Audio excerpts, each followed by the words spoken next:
the Podical Sons. Welcome back to the best no judgment zone in the world, because neither one of us don't have any law degrees. I am Marvelous. And I'm not your average Joseph. And we are the Podical Sons. Let's start the show.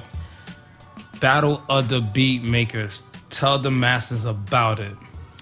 Man, it was a really good time, man. Man, it's every year it's something special. I think this year is special for a couple of reasons. We had Mike and Keys up as judges. Right. For those of you who are hearing the names and wondering who the hell are Mike and Keys? These are the guys who were behind. Give me 3 songs. I put me on the spot now. You goddamn right I am. Put me on the spot right now. You goddamn right. I'm a Victory Lap. The album. The whole album? The whole album. So they did the Victory Lap track? I love that track. I'm prolific. Sure. I'm gold gifted. I'm pretty sure. I don't want to say 100% because I know they're album producers. So they'll do a lot of cuts, but at the same time, you'll have 1 or 2 cuts that outside producers might be involved in. Okay. So I haven't gone through the track listings to say which and what. But it's a cohesive sound from the album from the beginning to the end. And they're responsible, along with Nipsey, because he sits down and helps with the input of how they kind of want to shape the album. So, you get a cohesive body of work. And then if there's a producer outside of that who's adding records to the album, he kind of falls in line with what the sound is being created. But they came out, man, and big shout out to David, because I met David last year. David is Manny Fresh's manager. Okay. So he actually manages Mike and Keys. So this is how we got in contact with them and how we brought them up for the Battle of the Beatmakers. Man, really cool dudes, really, really humble dudes. And, I gave them a shout out. I bigged them up about it, because producers who are getting into the game, who want to be serious about the game, you can go to school for it, but nothing beats real life experiences. And these guys are talking from the heart. They're telling you their experiences. And shout out to T Minus too, man. T Minus was the 3rd judge for the finals. And he's a real humble cat too. All 3 of those gentlemen were at the Pro Audio conference, and basically gave the room the spiel about themselves, how they got started, and what kind of things that they consider makes them good at what they're good at, and what kind of things that might help these guys as they're coming up on their journey. This year was the first year that we've done live to air. So for those who may have not have the ability to fly to Toronto and take in the show, you could have watched it on air. The footage is still there. Probably be up in later on down in the months, where probably just release it on the YouTube channel so people can see it. Views, yeah, you know what I mean. Just, a little light work. You see what's going on, but this is one of the few years where we've had international press. And we've had international press before, but on a lower level. But we had a gentleman by the name of Jared come up from USA Today. Nice. And he was following a producer from the ATL named Question. I'm not saying an ordinary producer. This producer is physically blind. So he doesn't see, he's not partially blind, he's blind, you know what I mean? And legit. So he's not seeing anything legit, but he made some of the hardest beats imaginable. And when I see talent like that in the predicament that they're in, where it doesn't even seem like a predicament, right, I automatically think Stevie Wonder. Stevie Wonder is the only other person that I know musically, and I won't say musically because there's a lot of musicians out there, singers, artisans who are blind.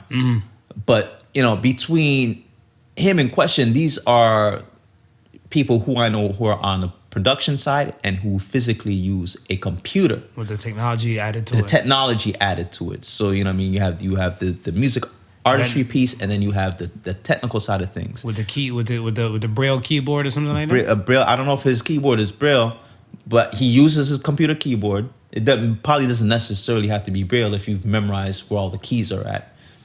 How long was he blind for though? Well, if you're blind from birth and stuff, whatever, like how you gonna memorize if you ain't never seen it before? Well, if somebody tells you which keys are what, because those keys don't move. See, that's how I wrote. That's how I fuck with Ray Charles, man. Yeah, man, like he's like, yo, pay me my singles, pay me dollar bills, so I can count 1, 2, 3, because that's what I'm saying. Like in that world, it's already kind of scary and stuff, whatever. And then for a person to take the trust and stuff on it, whatever. Yeah. Not saying like dude don't have people you can trust, but okay. That aspect. But I'm glad that you mentioned Ray Charles. Because, think about this, right? He's playing on the piano with many keys. Right. Right? There's no, this is a $1 key, this is a $2. He's just got to know where those keys lay in position of his hands. Right. And he knows what key to press. So it's the same thing with a computer keyboard. There's only a certain amount of keys on a computer keyboard. Right. If you memorize where every key is, you don't need Braille at that point. I guess to an extent. Remember, Ray went blind too. He went from seeing to went blind. But that's what I'm saying. But if you're a child who's now born blind and stuff like that, and your parents put like a drum machine in front of you, it might start off with 16 pads, and then by the time you hit like probably 12, 13, 14, whatever, this bitch might have like 28 pads. I'm trying to remember. I'm trying to remember the movie if he was already blind before he started playing, before he went into the club. Ray? Yeah. If he was already blind before he went to the... No, he as soon as I think like he started messing with the piano and stuff right after he went blind, or a little bit in between the transition, because he was losing his vision. He was losing his vision. Until... Yeah, so he would have an idea of the keyboard prior to that. But I mean, I don't know how Question does it. I don't know how Stevie do it. But that's still dope though. They doing it. That's still dope. And it's crazy when you really think about it. So I followed him. He followed me, and it's just a real nice community of beat makers, just really supportive and so forth like that. And when you say he followed you and you follow him, what does that mean? On IG and so forth like that. Because after what we usually do, and he got an IG too. Yeah, he's got an IG. He's got a. Who take these photos? There's a lady with him that came with him. I'm not sure if it was his mother or anything, but he had somebody with him. So it looks like she may help or do some of the socials, and kind of basically help him get around and help him do his thing. So with that being said, after the Battle of the Beat Makers, we went out for dinner, and it's just a round table with a couple of the producers, Mike and Keys, David, the manager, as I was telling you about, and Clifton, the dude who actually runs the Battle of the Beat Makers. So it was a really dope time. Big shout out to producer named Unknown, who is the 2019 champion of the Battle of the Beat Makers. He had some real heat. Noticeables to me was 10A, dude named Bombay. He's a regular. He's been back, I think, like 2 times already. There's this female producer. She was really dope. Janae Moray. I kind of digged her. And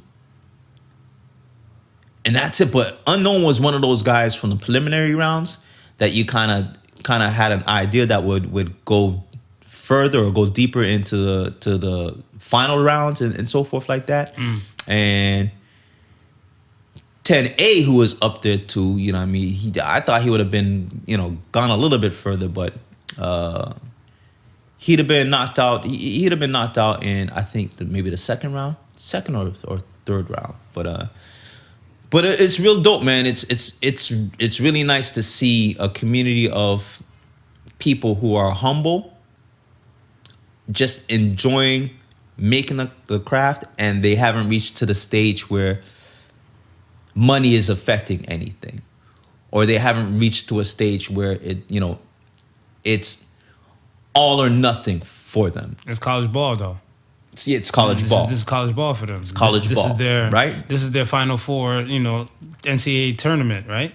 This is it. You know what I mean? And so after that, you might go be a doctor and make beats on the weekends. You know what I mean? Not even that, but I was gonna say, like, it's kind of like if you look at college ball and stuff, whatever. Yeah. After these guys get through like the whole NCAA thing and stuff, whatever, or even if they get to like one place, you have a stage now where you watch people. Right. So now you have this stage and stuff, whatever. You're like, you know what?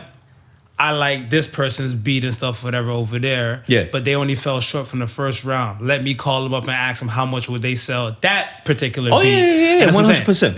And that's what happens. Yeah, 100%. Because like, it's not really all the time and stuff where the people in like the Sweet 16 and higher get the notoriety and stuff. But even like the ones in the 32s and stuff, whatever, on the college ball level and that type of schools that left, they still get the NBA deal. They still get those deals. They still get the deals. So that's what I'm saying. Like, it's college ball for them. And even with saying it's college ball for them, like what I kind of was getting at is that, not all of them can go on to the NBA. You understand? Yeah. But while in college, they're figuring out stuff. You understand? So some might become lawyers, some might become doctors, some might become engineers and so forth like that. And hoop on the weekends. You know what I mean? Make beats on the weekends because that's what they love. I mean, that's your passion. That's the passion. That's your passion. If that's your passion and stuff, whatever, then no one can kill your passion and stuff, whatever.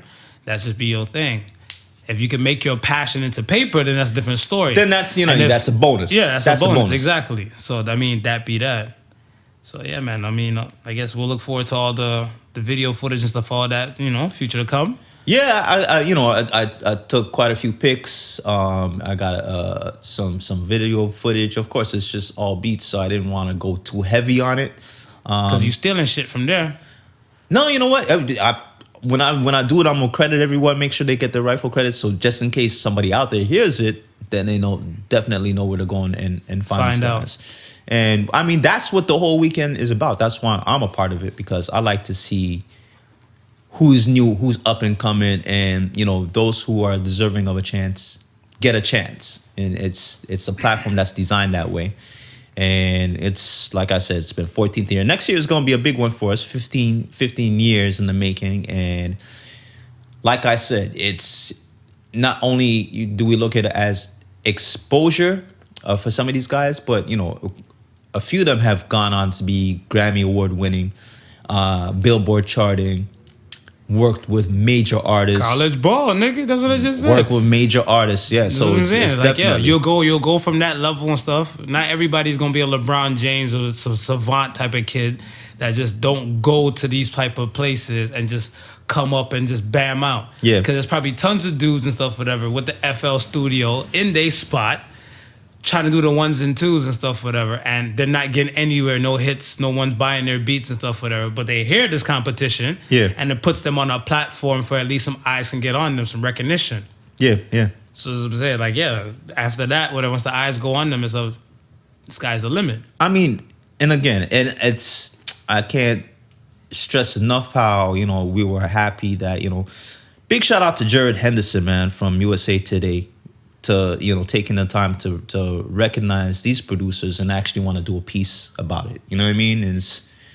It's really big for the competition. It's big for these guys, and like I said, it's a glimpse into a world that people who love and listen to music don't really get to see.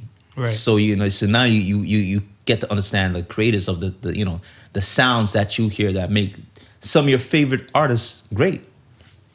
True. All right, man. It's dope, man. It's dope. Let's get some shit, man. Missed your presence though, man. I like having my wingman at events like that. But I know you was off doing something important. I'm to and fro everywhere. You was off doing something important. So somebody told me I'm a man of fucking mystery because like they said yo ass and stuff whatever. You always be posting up shit and going here. Well, I gotta let them know the Suns is actually on the streets. This is true, whatever. But then they were looking at me and stuff for that. Like I was at little soiree and stuff for that. They're like, How come you don't post no photos? No, man, you incognito, man. I'm like, people coming from my head, man. Most of the time, people coming from my head, so I got to be prepared to just defend it and stuff. But I'm like, it ain't all that. But I mean what I say, and I say what I mean when I say be mindful what you post. Yeah. I do take a lot of snapshots and stuff for them. I'm not gonna be exposing every damn thing and stuff for that. And I always try to look tactful and stuff for them when I'm doing whatever. And sometimes, especially with the IG, like my personal IG, I fuck with it, whatever. You know what? Terrorize, with your beat battle. Money battle. Like, what's happening? Like, where are we going with this? You want to beef on the IG? I like, come see me in the studio there. Come see me at Quagmire's crib. Well, I mean, I will say this. On the show, you have the loudest mouth. That's not true. We'll give you not true. We'll give you the loudest mouth award. That's not true. On the gram, I have more of the physical appearance. So we balance. Mr. Photo Ho. I'm the photo host. So we balance each other out. You know what I mean? Facts, absolutely. It's absolutely. I'm making sure that we're represented. We keep the IG live and popping. People see what we do, and you're here just, you know what I mean? You're bringing the tough questions. You're bringing the hot topics, and you're making sure that the show is interesting to listen to. Well, appreciate it. People are scared to answer my questions. If I roll up on somebody and stuff, whatever. Yeah. I'm like, yo, let me ask you something. Shit, it's a Podical Son's question. They just run for the hills. I'm like, slow down. I just want to ask you, can I get a glass of water? But well, you know what? Then maybe it's a good thing that people don't know what you look like. So then you can roll up on them incognito. That's why the Sons on the Streets can work. Ask those questions. Remember, because some on the Sons of the Streets. So yeah. Oh Lordy, that's over came off. Yeah. I got high. People he might come and ask me a question. Man, look, there's one girl. Remember the time when we did the whole thing and stuff at the community center with the chick? Yeah. She's like, oh, you guys have a podcast? Like, yeah. She's like, what kind of questions and stuff for that? She's like, what would I do if I was a man for 24 hours? I'm like, yeah, we're going to catch you on video. No. And she ran. She just took off. Remember, because she was smoking? She took off and just ran off the corner, never came back. Yeah. Salute to Mystery Slimmy and stuff, wherever you are and stuff. But yeah, that's what I'm saying. Like, once they get a dose of, like, I guess, the kind of monster that I am, they run for the hills. You know what it is? We need to go out on a club night. And we need to get people who've already got alcohol in their system. Oh, you want to get the sloshed? Well, we don't want them to have too much alcohol, but the free up the inhibition. Yeah, that level. Yeah, you know what I mean. We'll catch them. Yeah, we gotta catch some of those. We'll catch them. Yeah, catch some of those. All right, man. Let's get to the next topic. Amazon fire. Quite frankly, Jeff Bezos should be paying for this shit to put out any kind of fire. Well, I mean, his company is called fucking Amazon. If you name your company Amazon, and it's probably Amazon better save Amazon. One of the biggest companies in the world. You one of the richest man in the world. Granted, you're not half the man you used to be. You know?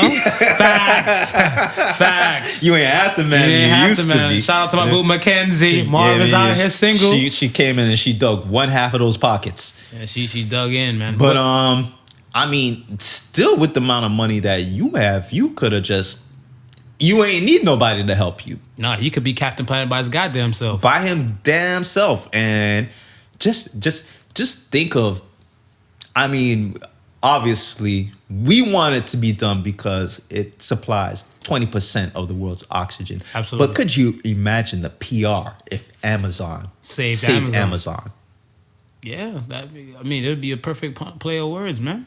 You know, you see what I mean? Like the narrative will sell everywhere, though. From a perspective, you would have just wiped out all the evilness that your company has been, you know what I mean, been touted for. Yeah, absolutely. He would have that one shot.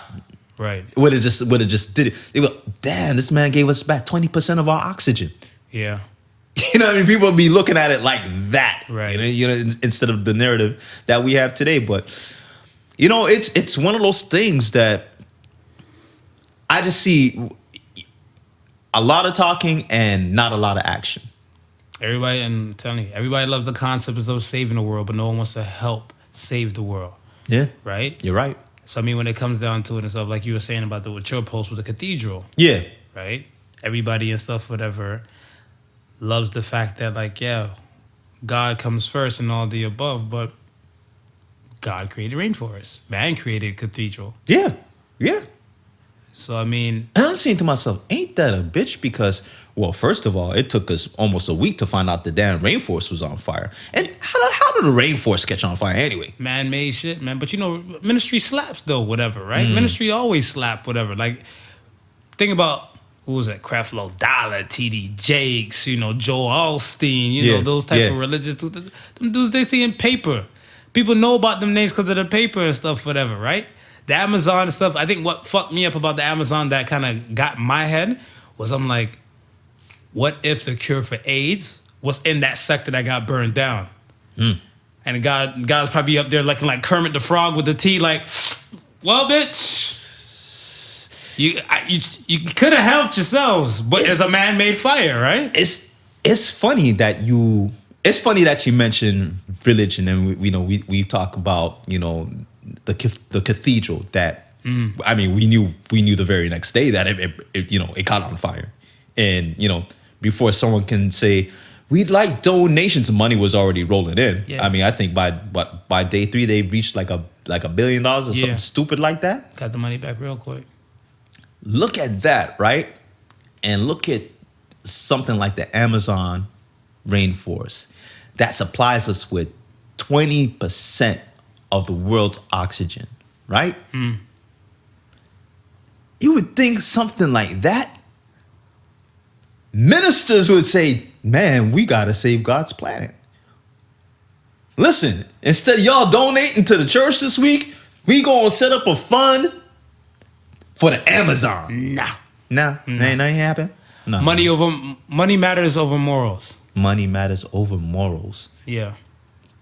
Now, is that something we can do? We can so say the sons with that one? Fuck it, we'll run with it. All right, we run with that. We run with that. I never heard it nowhere else. All right, I ain't never heard of it, so I'm gonna make sure we're gonna run with that one. Yeah, because I mean, a lot of people and stuff they look at it as like, yo, it's not in their eyesight or it's not close to them, so it has nothing to do with them. But no one cares about the systemic effect, right? Like, what is it? The butterfly effect. Yeah. You kill a butterfly, a lot of other shit happens on another side of the world, parts of the world, that you don't know, but something else is still happening, right? Yeah. So, I mean, eventually, when you have these, I want to say these environmental or scientist people and stuff, whatever, come out and speak about it, that's when people looking like, shit, I never thought of it. Right. But until then, this just falling on deaf ears and stuff until we're done, whatever. Like, eventually we're going to have a planet and stuff, whatever. It's going to be hard as fuck to breathe. Yeah. We ain't going to have no damn resources. Yeah. And the rich-ass motherfuckers and stuff are going to be living right outside the planet in like a little space pod, just looking and stuff, whatever, just... Elysium. You seen that movie Elysium? Yeah, like Elysium. Elysium. But Elysium, see, as I'm saying, I fuck with anime. Yeah. Gundam. So in this anime called Gundam and stuff, they had these things called space colonies. Okay. So the space colony people and stuff, whatever, the people who had dollars, right? They were called the new type people.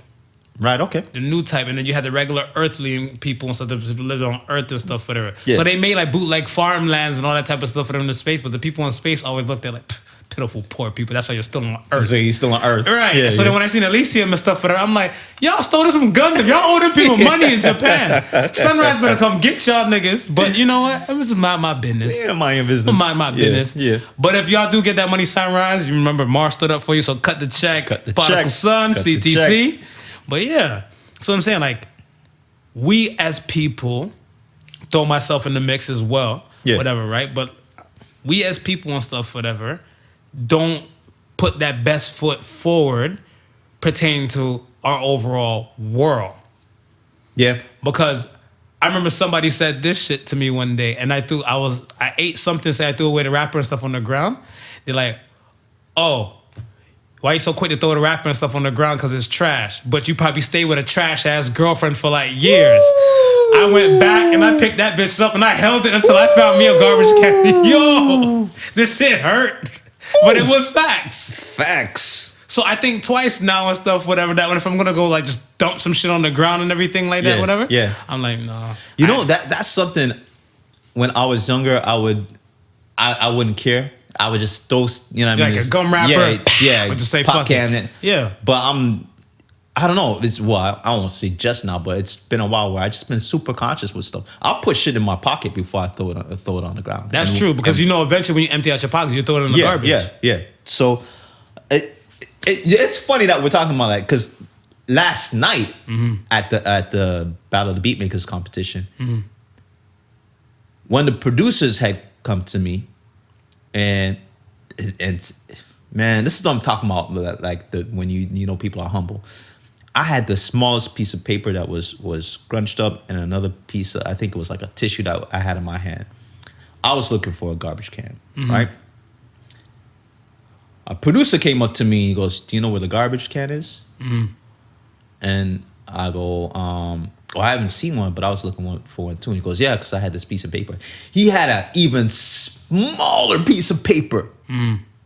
They could have just flipped off on the ground. That I had, and he had in his hands, but he just didn't want to throw it away. So anyway, I'm looking around and stuff like that. So I said, you know what? We're by the bar. I'm pretty sure the bartender has a garbage can and so forth like that. So I walked over to the producer and I was like, yo, I didn't find a garbage can, but give me that piece of garbage. He goes, oh, I put it in my pocket. It was just a little small piece.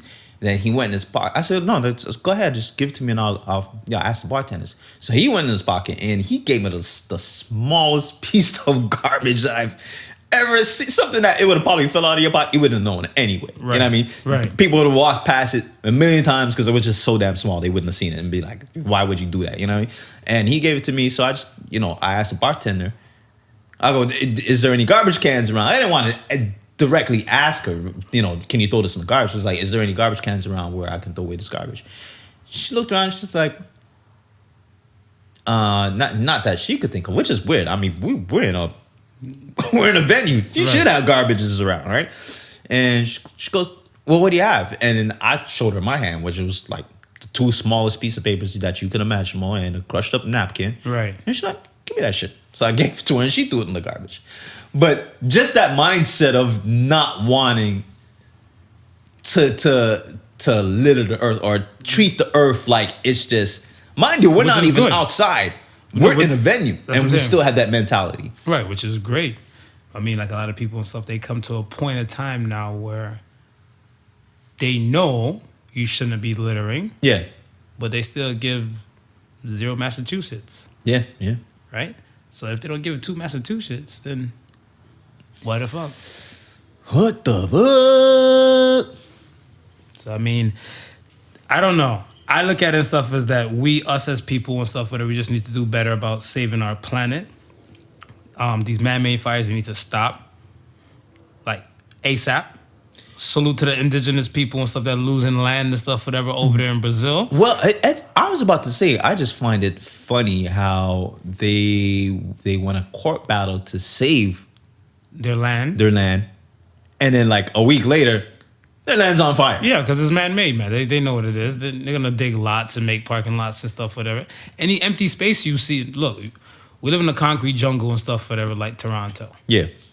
Any empty lots you see over a period of time and stuff like that becomes ground for either a building, a complex, or something where they can house people or make some money and stuff off of it. This is true. Capital. This is true. It's capital, right? So that's what happens in this type of society we're in and stuff, whatever. So let's pray, keep your thoughts and prayers and stuff, whatever, Amazon and stuff. Thoughts and prayers to the Amazons and those of you in your mega churches. I challenge you next Sunday to make a collection offering plate for the Amazon. Yeah. Thoughts and prayers and stuff as well to Odessa, Texas for that crazy shooter that took place yesterday on Saturday, the 31st. Very fucked up. Man. Thoughts and prayers for those people, man. As a father for a toddler and to find out another toddler and stuff got shot, not feeling comfortable and stuff about it, whatever. But I mean, these shooting things, they're getting out of hand, and people are starting to get jaded and stuff from it, whatever, because you're just expecting the worst stuff that kind of pop up now, whatever, right? So getting out of hand, people are getting jaded. People are, not only people are getting jaded, but people are getting numb to the whole situation. to the fact where I know it's a big thing with the U.S. having this Category 5 hurricane that's approaching. Dorian. But that's all that I've seemed to be seeing on the news today. Yeah. Yesterday was a shooting thing. Yesterday, so that dominated the news yesterday. In the evening hours and stuff, it did. But think about the last shooting, though. That was at least 2-3 days worth of news. Yeah, but they didn't have no damn hurricane coming at that time because remember Katrina fucked up the damn dollar system and stuff, whatever over there, right? Right. So that was their main thing. So they're thinking Dorian might fuck up their dollar system too. So let's put the spotlight on this Dorian thing. Be like, yeah, that's what I said. People are getting jaded from the shooting. Yeah. They're like, all right, we don't want to hear no more about the shootings because less than a month, 3 already popped off and everything and stuff, whatever. So now let's get to some new shit. Wow. And Dorian might just hit land, weaken on strength, and then move forward and stuff, and then you live happily ever after. Light flooding, power outage for a few areas and stuff for there, but everything will be back in commission and stuff in a few days over. Wow. These 5 people who were killed will never see light again. And that's what and these 21 people who were injured, a lot of things might have a long-term effect on them and stuff worse than Amazon. That's what I'm thinking about, man. Like right now, you're preparing for something and worrying about something that may not happen. There's a good chance that it will happen, and maybe a good chance that it'll leave some destruction. But there's also a chance that it might not happen. Versus something that we know has actually happened and people are still mourning over. Wow. Yeah, man. Yo, so salute to those peoples and stuff, whatever. Oh, and salute to them. Prayers goes out to the families of the victims and those who are currently in the hospital trying to make a recovery. We hope you bounce back, and I don't know, but I at this point I think on our platform we've said as much as we possibly can say about gun control, what we think may or should happen. That every time that something like this pops off, we're at the risk of sounding like a broken record at this point because what more can you add to it? Pretty much. I mean, that's it. The only other thing I would say is they had the shooting at that garlic festival in Cali, and they have a garlic festival here popping off in Toronto. I'm not bringing my black ass there to go get shot. I don't know, man. I think you're safer. I think you're safer at a garlic festival. Are you? Hold on. In Toronto, really, nigga? Then you are safer than a garlic festival, let's say in Alaska. I think anything the U.S. owns is bound to be doomed. Really, nigga? How much? So they don't pop off here? Well, okay. The homicide rate is not raising here? Well, let's think about this. The homicide rate is raising here, right? But these are targeted. How many mass shootings do you know of that's happening in Canada? The mall one. Yeah, there's random few, but how long ago was the mall one? A few years back now. And how many people was that in that incident? I think like 3 or 4 people and stuff whatever got shot. Where was that again? Eaton Center. Oh, but that was years ago. Yeah. Okay. Versus what the mass shooting that happened yesterday. Right. And the mass shooting that happened weeks before the one that happened yesterday. Mm-mm. Versus the over 300 and something mass shootings that they've had in the U.S. for the year to what? Maybe one or I think we may have had one this year. 1 or 2? No, I think it's just one. 1 or 2. Because I see some stats stuff they were saying like there's been 300 like mass shootings something like that so far in America. Yeah. I think like Canada was somewhere there. Maybe one or two. I think 1 or 2. UK had like I think 1 or 2, and then I think everybody else in most countries had just one. 1 or 0. One coming, 1 or 0 coming down.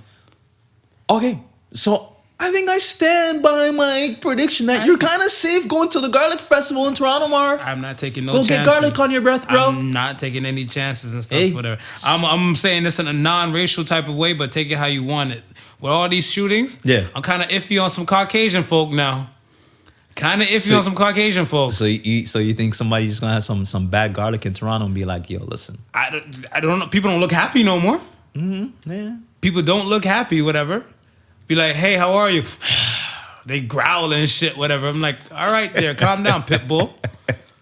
But yeah, I mean, yo, like I said, I don't know what to say and stuff about those things, but let's get to some lighter shit. Or no, let's get to some other shit. So, peep game. Yeah. DeMarcus Cousins, right? Boogie. What's Boogie up to, man? Boogie, didn't he have like an injury to his leg or something like that? He's always injured. When you're big and you're a baller, I think you're more likely to get broken and stuff whatever like that. That's why I think, LBJ boy, I think he on some Incredible Hulk serum or something, whatever, because with him and his groin injury and stuff earlier this year, I was like, I'm shocked that was the only injury I seen him with. Other than that, he's been a perfect attendance kind of guy. But you know what? He's been like physical from birth. I mean, coming out of high school, he was like brolic. You know what I mean? So you can't get hurt? No, I'm not saying that you can't get hurt, but he looked like if there was anybody to be big and have size and be sturdy, he looked like he was gonna be sturdy. So what about Boogie? You don't think he looked like that? But Boogie, if we look at the physique of LeBron and then look at the physique of Boogie. We're talking about now and then, or I'm talking now? I'm talking about coming into the league. Right. Okay. Right. Yeah. Look at the physique of LeBron coming into the league. And remember, he came in as a high schooler. Yeah, he was slim thugging. Versus Boogie, who came in the college. League. Right. College, right? Right.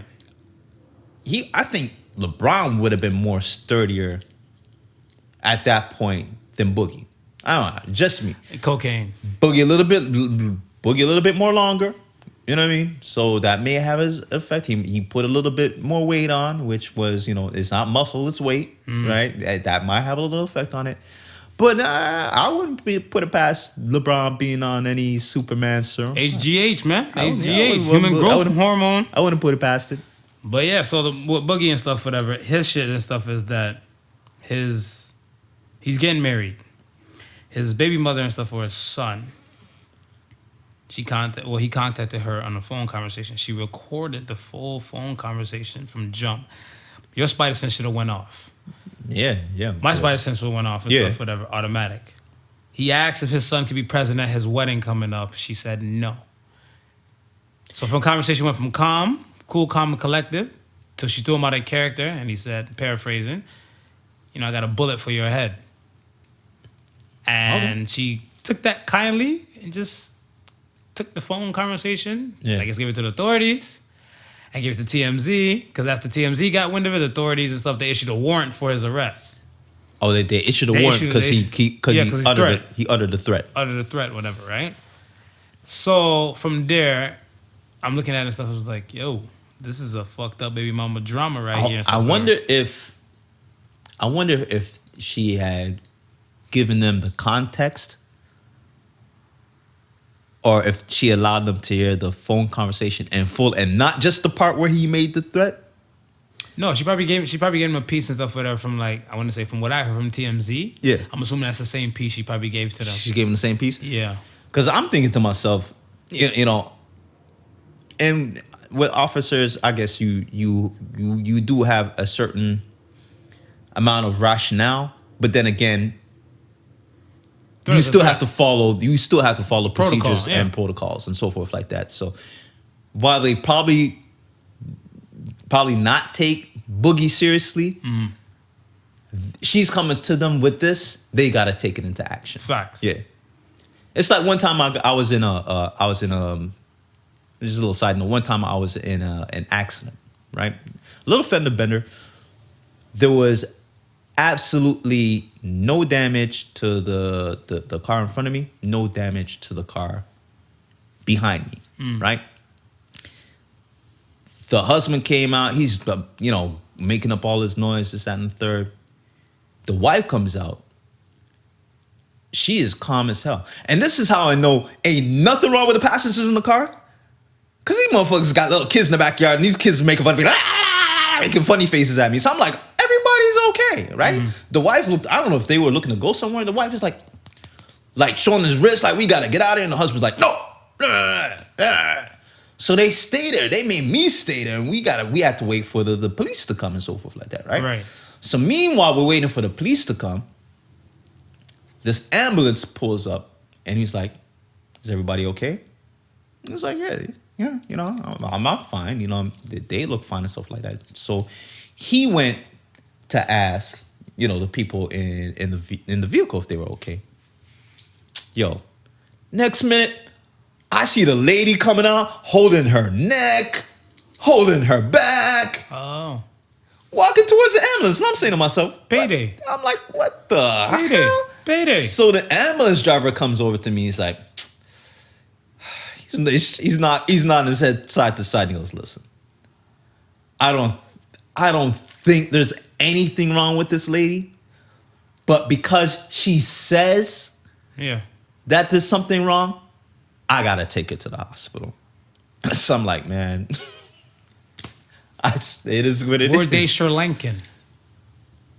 I don't know if they were Sri Lankan, but I can tell you they were East Indian descent. They were East Indian descent. Well, that's it, man. So I got a fucking story for that shit too. You got a story? Should we wrap up the A Boogie before you? Because we'll get back to that. We'll get back to the A Boogie. I'm emotional, man. Because it had me emotional. Yeah, I'm emotional. It had me emotional. Hey, listen. All right, East Indian listeners out there, we're not blaming all of y'all. I'm blaming majority of the Sri Lankan community. I am. Y'all got some scam going on and stuff, whatever. Listen, man. It's been quite a few times that I've been privy to this scam, man. And it ain't the Caucasians, and it ain't us black people. But continue. Yo, one morning I'm driving to work. When I'm driving to work and everything like that, picture there's two lanes. So I'm in the left lane. Yeah. In the right lane, OPP pulled over somebody and stuff, whatever. The biggest reason for people getting in accidents most of the time and stuff is they rubberneck. Yes. Light turned green. No one is going anywhere. Right. I'm like, why is nobody moving? When the car in front of me, who was a Sri Lankan driver and stuff, whatever, he got close enough to see the OPP, I guess, dealing with that person they pulled over, so coming off the highway and stuff over there. Right. He jammed on his brakes to be extra nosy. So now he jammed on his brakes. I jam on my brakes. Yeah. Barely tapped the man bumper. This is exactly what happened in my situation. But the type of car, I had the Integra back then. So Okay. with the Integra, it left like a little abrasion and stuff on the bumper and stuff, whatever, right? Yeah. My man was driving a 1992 Volkswagen Golf. All right? All right. Cool. Officer and stuff, he looked at us, he's like, shit. So he looked at the dude, he's like, why did you stop? Yeah. The light turned green. He's like, he's like, pull over here. Yeah. And he looked at me, he's like, kid, you gotta pull over too. Yeah. Pulled over. I'm like, look, man, you barely got any kind of dents and stuff to your shit because the way how the brakes and stuff works on the Integra, they're in the front. Right. So the car went sink down when I stamped on brakes. So I got like a nice little dent in and stuff. On the top, right, on the top piece. So I'm like, fuck it. I'm like, you want to go through insurance or you want to just fix this and stuff because your shit is lighter than mine or whatever, right? Yeah. This man, my neck is starting to hurt. Motherfucker. I'm like, really? Really, nigga? So I'm like, all right, you know what? Let's go through insurance because you're already on this bullshit and stuff, whatever, right? So I'm like, here's my insurance info.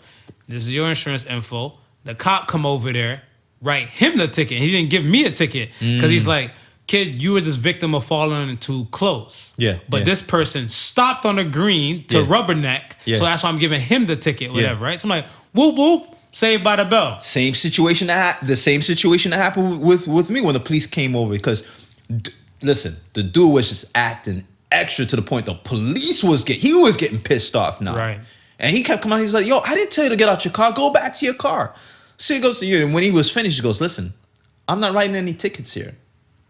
So just go on your way. Yo, Marv, when I tell you, I barely touched it. Listen, it was. I wouldn't say it was snowing that day, but it had snowed. A little damp. So yeah, I mean, so there was like snow on top of the bumper. Okay. The snow didn't even move off the bumper. Damn. That's how light the touch was. Right, because the truck is heavy. The snow would have dropped to the ground. The snow would have dropped off, right? Yeah.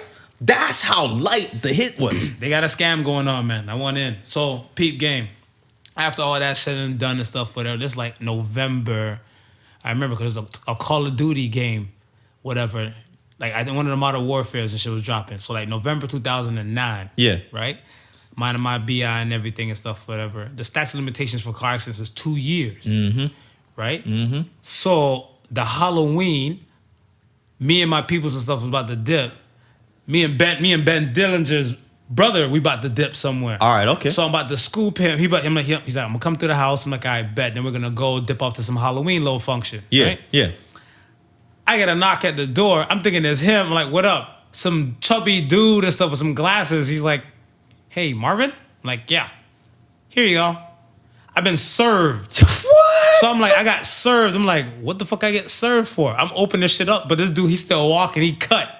Whatever, right? Yeah, yeah. So you just need the paper to be in your hand, and he good to go. The dude, the Sri Lankan dude is that I'm not gonna say his full name, but just for satire purposes, Rampantananantan. Yeah, yeah. Versus Marv. So I'm looking like, hold the fuck up.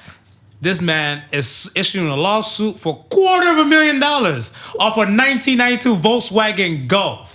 $250,000.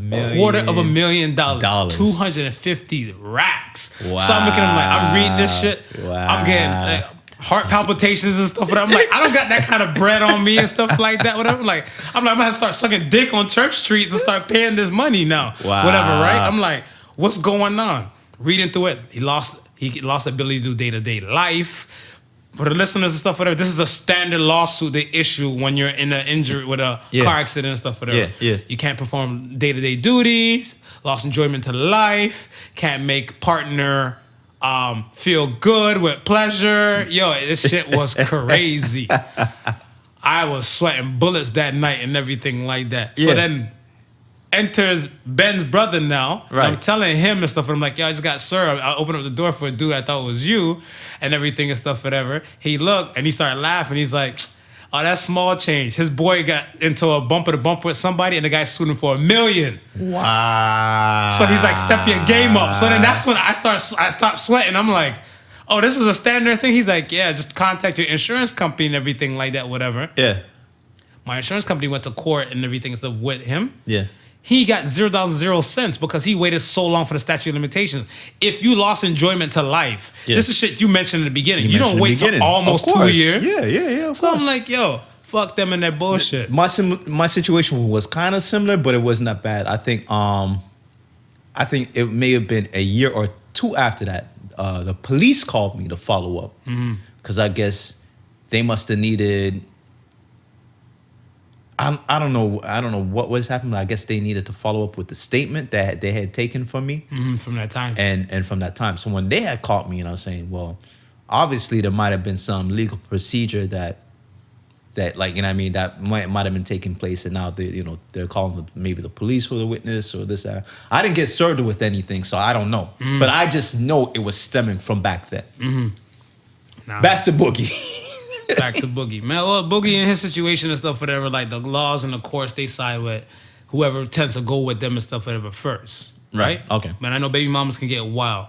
Tell me the worst baby mama drama story that you know. The ones that I know of is just women keeping their kids hostage, man. Yeah, he's still a good friend, a friend of mine.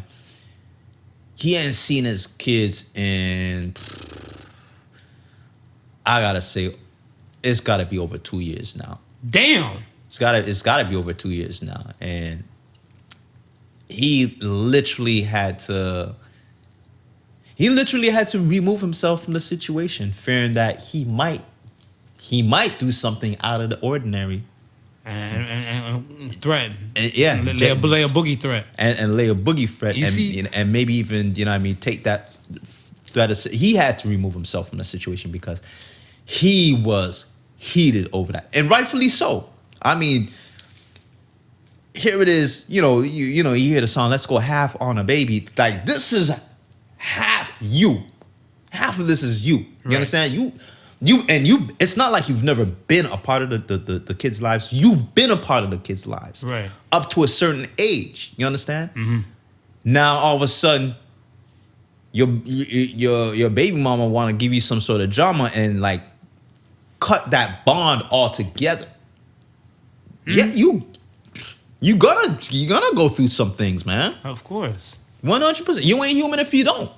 Of course. You know, I my hearts go out to your dude and other men and stuff in that situation, because there's dudes out here that give zero fucks about the kids until they become like a LeBron or something, and get some paper in them, and then try to look for them and stuff later. You know, LeBron, Shaq, those type of like deadbeat dads and stuff, whatever. You know what I'm saying? So those things and stuff, whatever, they hurt, man. Like, salute to those dudes, man. What about you? You heard anything crazy? I have one where the chick, she tried to gouge the dude and stuff with her for more paper. Oh yeah, right? yeah. That's she tried to gouge him. That's for a regular trope. True. She tried to gouge him for more paper and stuff, whatever. But what she ended up doing and stuff with her in the process is that she went to the courts with the bullshits and stuff, said that he has other side hustles and other businesses and everything, whatever. Yeah. But luckily, she couldn't prove anything and stuff like substantial. Okay. She just had photos. She took personal photos with her cell phone of him doing like these little 1 or 2 little missions and stuff. Because the man, he was banging like T-shirts and other little side little things and stuff, whatever. Yeah. And she tried to scrape him for the T-shirt money? Everything. Wow. Everything. And he had his own, he has a woman. So picture this. The chick, the baby mama with the issue. Yeah. He cheated on his woman. Yeah. Him and his woman still worked that out and stuff, whatever. And a kid just came out of the baby mama drama with that situation. Okay. Whatever, right? So she's like, he has a kid at home with his wife. Yeah. And then he has this other kid and stuff and everything, like whatever. And she still tried to scrape money out of other kids' mouth and that household and stuff. She said to him, "Why are you guys over there eating?" He said, she's mad that we're eating Baton Rouge. Yeah. When she can only afford Red Lobster. I'm like, you still eating? You acting like it's like some Mickey D's dollar menu or some shit. Yeah, you know what I'm saying? Well, come on, Marv. It is Red Lobster. Motherfucker. Versus Baton Rouge, bro? I was like, yo. If she had said, nah, you know, he eating what's a step up from Red Lobster? Red Lobster. Would be a step up. Root Crips? No, that's too high. No, that's too high. That's too high. You passed Baton Rouge with that one. Yeah. It would be a step up from Red Lobster. Anyway, but if it was slightly, then I'm saying, but she mentioned Baton Rouge, man. But you know what, though? But hold on. But with her now, when she went to the course with all that shit, the course is like, if you have all that extra time to do your own investigation with photos and all that type of stuff, whatever, the judge said you should put that time into making more money because it's half your child and half his child. So the amount he was given before, it got reduced. Yes. So it got reduced and everything and stuff like that. Then he kind of slid out the courtroom and he looked and he's like, "You ungrateful bitch." See, and every now and then you'll buck a judge like that. Yeah. You'll get a judge like that. More often than not, though, you get the ones that side with the women. That side with the money with the woman. But you'll get a judge like that will see plain as day. It's like, yo, you sitting on your ass eating bonbons all day, don't want to do anything for yourself. Well, some people that means check, right? So that means whatever money that's coming to your kid, you're also using that for your damn self. Absolutely. So I mean, gay, I was just kind of fucked up. I don't know, man. But other than that, I pray I don't get no baby mama drama myself. I wish nobody that I rock with personally get no baby mama drama. But I look at it like it takes two to tango. You know what I'm saying? Yeah. So like, yes, women, we cannot tell you to do with your body when it comes to abortions and everything. Your body, your choice. But for men, our money, our choice. Tell that to the courts. Exactly. Let me hear you tell that one to the judge. I hope I get a decent judge if it ever comes to it. Be like, yo, Your Honor, man, like, hey, work with me, man. It's my money, man. That's all I got. Man, well, you know, I got, you know, my 2 kids with my one wife, and you know what I mean. It's been good. I hope, you know, years later on, I don't have no mystery children pop up and tell me I got the back pay. Be some bitch. Whoa. Oh, I'll cry for you, man. Yeah. All right, man. Let me ask you this. Does anybody really like Drake anymore? Because the reason why I say that, I feel like everybody seems to be fucking with Drake. Let me say salute to Drake first and foremost. Salute to Drake. Drake is the only solo artist to have over 200 singles in the Billboards. I know Jigga told most of the hip hop world and stuff. We look at the Billboard when we were young, now we look at the Billboard like Is You Dumb. Yeah. But that's profound for a solo artist. So you know that man has been working. He's been in the industry for 14 years. Listen, I was speaking to a good friend of mine, La Acryli. He's a big guy over at Roland Canada. I don't know what the fuck that is. So Roland, they make instruments. Okay. Right? And they make keyboards right. and DJ controls and all that type of stuff. So he's a big guy for Canada. He had just told me he had come back from a trip from Jatar, I think he said it was. Something like that. Jakarta. Okay. Nigga said he was in the marketplace and heard Drake playing. Yeah. And he looked at me, he goes, Drake is huge. Absolutely. He is, like, he goes, he couldn't believe it. He's like, look, I'm in the middle of the desert and hearing Drake play. He goes, you don't really get to imagine the scope. He goes, and I got a band. I've been around the world playing. And wherever I go, I hear, like, this man is worldwide known. Facts. And so that's the reason why it hits me. Like, how come does anybody not like Drake? Like, every now and then, Drake's getting hit with a lawsuit. People coming for us, say, okay, Drake's got hit with a lawsuit for the Nice for What sample and stuff, whatever, right? Yeah. Producer and stuff. Producer said Big Frida and Drake didn't pay him nothing for the sample and stuff that he used and stuff for the beat. Whatever, right? But he had to pay for the sample. He had to pay for because I'm thinking he also, I think he also got the one for Hotline Bling? Who, Drake? The one with the Lauryn Hill sample. I already got touched for that too. He got touched for that. Yeah. And then the Big Frida one. The Big Frida one.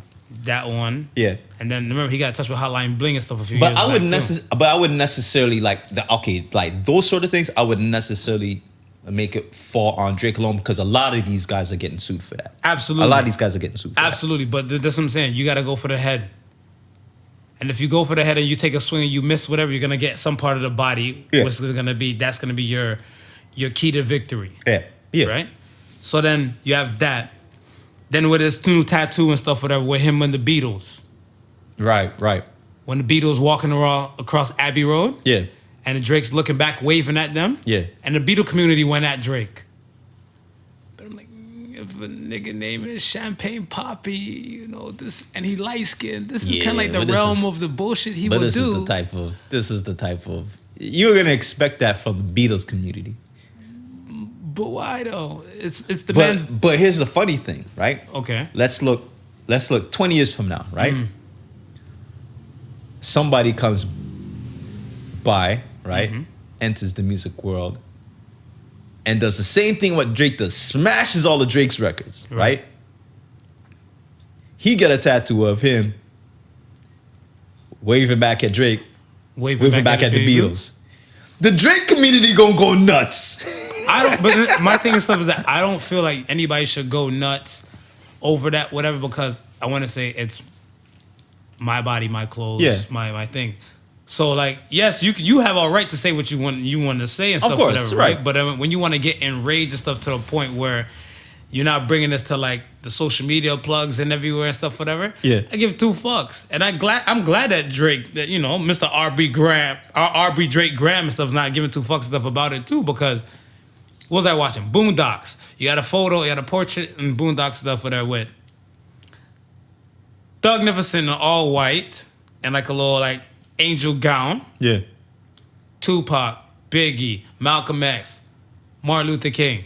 And on the bottom of the portrait it says Thugs Angels. And they're like, oh, that's some asshole shit, whatever. I'm like, but he spent his money for it. Yeah, yeah. You can't tell me how to spend my money. Yo, if my tattoo is shit to you and stuff, whatever, then it is what it is. But it means something to that person and stuff. 100%. I mean, listen, people are just insensitive. You know what I mean? Those same people would have hoped that nobody would ever break the Beatles records. And to them, the Beatles are gods. But I mean, it's going to be the same thing when, if someone does come and eclipse what Drake does. Do you think somebody can? In today's times? In today's times, we live in single world. I think it'll be very, very hard unless the person is ultra talented. Because you're right, we do live in a singles world. So you have, I think the fact that we live in a singles world, you have a lot more opportunity for your singles to be on Billboard. Yes, but I think in a full out collective and stuff, whatever, like how Drake's been doing it. Yeah. Remember, Drake has his albums to add to the stacks and stuff, whatever, right? Yeah. Like the songs like "Nice for What," was it the Kiki, Do You Love Me? All those other type of tracks to add to the stack. So even if one album of Drake's might have at least like 4 or 5 Billboard worthy singles. Right. Some artists, if they drop a single and stuff, whatever, now they might not drop another single to probably like later in the year or probably the following year. Like, one of my people always come to mind and stuff is OT Genesis. Yeah. OT Genesis always has these fire singles. Right. I couldn't tell you a completed project and stuff from him.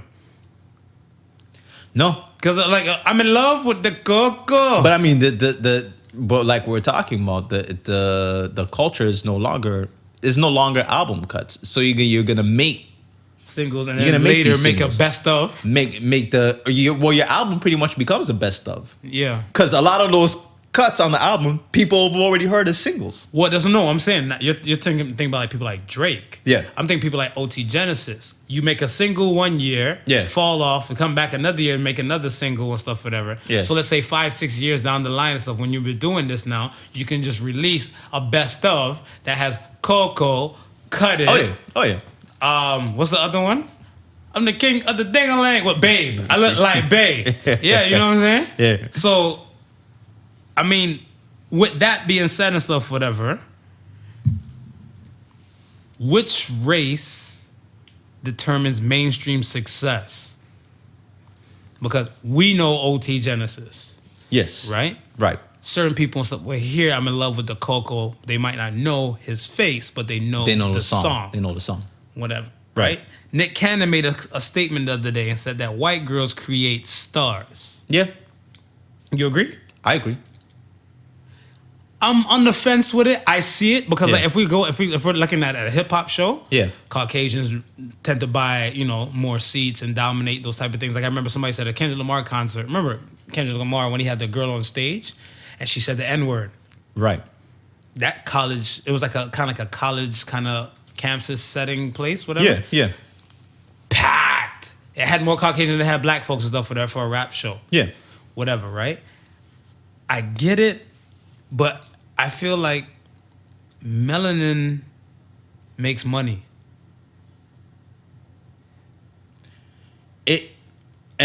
So I'll say this. It makes money. I wouldn't say it. I would say it's the catalyst in making money. Elaborate. Now, the reason why I say that is because we dictate what's cool, right? After we dictate what's cool, all the other races go and buy it. So it's not typically us buying it. Mm-hmm. We're just saying, yo, this is the shit. But we buy concert tickets, though. We buy concert tickets, but... We might bootleg the music, but we buy concert tickets, but who's buying out the front rows? Is it really them? Because I know some motherfuckers and stuff that would not feed their kids and go break their neck for Beyonce front row. But how many of those verses who's... Okay, if you look at a Beyonce concert, right? Right. We'll see those breaknecks. We'll see the breaknecks that you're talking about. Yeah. But there'll be the minorities in the front row. I gotta go watch Beyonce Homecoming now. Yeah, go ahead and watch me.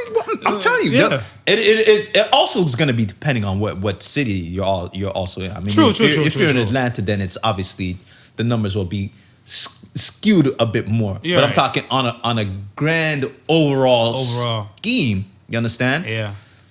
Because you don't. As a megastar, okay, put it this way: as somebody like Drake, right? No, but as a megastar, you're going across the world. Well, we're looking at these Beyoncés, the Drakes, the like. Right. When you're in that realm, right?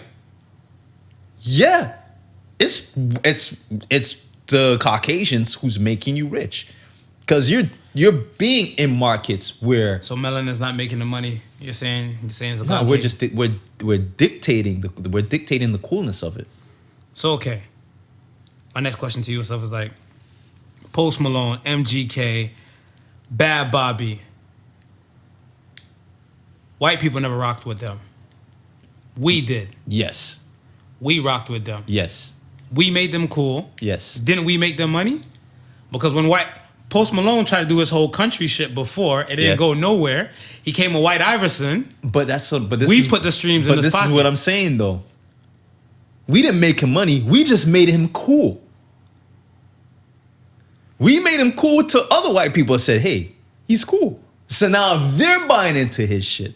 So if you're a marketing man and stuff, whatever, your best bet and stuff is just to have like some black people to determine. Dude, you listen. You market to the urban community. You market to the urban community. As long as you're marketing to the everybody in business markets to the urban community, because they know once the urban community gravitates to it, everybody else will gravitate. So to then it. my new phrase should be changed. So that instead of melanin makes money, melanin spends money. Or melanin makes the world go around. Well, because melanin makes the world go around. Right? Because if we look at like shit like, let me say like Tommy Hilfiger, those fashion lines and everything and stuff, whatever. Like, it's these black people that kind of going out of their pocket to spend their ducats and stuff, whatever, to put this money in their pockets to say, I'm wearing Polo, I'm wearing Tommy, and all the above, whatever. 100%. When you have regular degler, like, you know, the middle class suburb Caucasian folks and stuff, they don't give a fuck what they put on, as long as they have like the khaki shorts. But here's the thing. What's up? It's the demographic of who you just mentioned don't care of what they have on, right? So let's say I would say maybe 35 and up of that demographic that you're talking about don't care what they put on, right? 35, or I would even say maybe 30 and under, who are following urban culture, is watching what these kids put on, and they buying that shit and putting it on. I'm telling you.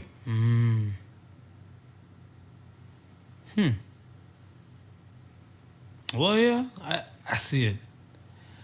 I see where you're coming from and stuff. I still feel like and stuff like that, yes, we do dictate cool, but I still feel like we still spend our ducats and stuff, whatever, too. We spend, like when it comes to we spend, but it's not it's not at a greater percent compared to the other communities. But then we still determine. That means we still determine mainstream success. Then, yeah, we dictate it, but it's the buying power. So the buying power is over. Just think about it. Just think about it. Even with us dictating it, if white suburbia didn't buy into it, there would be no mainstream success for them. It's okay. The Popeye's chicken sandwich. No, that's a different order. This is different. The beast altogether. Hold on. You put one key word in the argument. Popeye? That was chicken. Chicken. That was chicken. That was chicken. Oh, side note, I met a black girl and stuff the other day. Said she don't like chicken and stuff, whatever. I had to turn my back on her and never look back. She don't like chicken? It kind of threw me off, whatever. I'm like, she used to gag when she was younger and stuff to get chicken and stuff, whatever. But she eats beef and she eats other type of meats and stuff, whatever. But she don't dig chicken. So I'm like, I don't think you're black. I think you need to take like Ancestry.com type of thing. Yeah, try to figure it out, whatever. Figure out what the fuck is. Why your skin so dark? Bleach your asshole? Hey man, she probably. Yeah. She probably. Maybe. Probably. But that Popeye's chicken sandwich, right? Okay. Popeye said they saved like over $20 million of marketing from not marketing that sandwich. Yeah. Because of the people that took to social media to market the damn chicken and pickle sandwich. Again, right? Black people made it cool, but here's the difference. But black people spend their money for the chicken sandwich. But I was about to say, but here's the difference in that, right? Black people will spend their money on food because you can't go into Popeyes and pirate a chicken sandwich. You can't. So in order for you to get that chicken sandwich, you gotta buy it for you to eat it. Right. If Jay-Z puts out an album tomorrow, there's 150 ways I can get that Jay-Z album without spending money. True. You understand? True. Without having to buy it. So I'm looking at myself, well, shit, why am I gonna buy it for now? You know what I mean? I can get it for free. Whereas I'm getting it for free, I'm playing it, I'm rocking it. It's cool shit now. Eric hears me and blazing and like, oh, what's that? Oh, it's the new Jay-Z. Eric taking out his credit card and buying a new Jay-Z.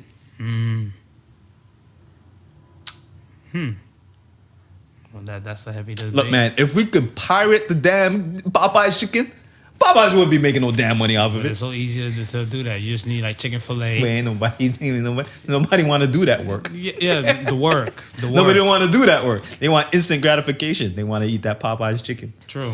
And it's so funny that, I mean, it's part of this conversation because last night I was with, I had the privilege of driving my man Tricks around. Comedian Tricks on IG. If you don't know who he is, you follow that brother, man. Chale. Mm-hmm. He is one of the funniest guys that I know. And he had brought it up. What's up with this Popeye's chicken sandwich thing and the whole, black people have lost their mind. And I said, listen, man, you got to respect the marketing behind that. You understand? Because there's probably nothing special about that damn chicken. Pickle. That's what I said to him. I said, the only thing that they have done that I can say that they have done, because he was like, what's in the damn chicken? I said, ain't nothing but they threw pickles on that shit.